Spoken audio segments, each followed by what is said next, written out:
Welcome to KSKTV news. ముందుగా వార్తల్లోని వివరాలను చూద్దాం.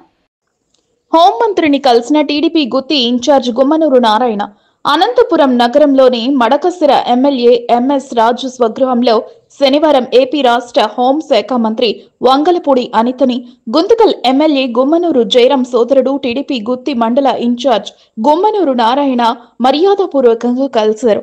అనంతరం నియోజకవర్గంలోని పలు సమస్యలను ఆయన విన్నవించారు.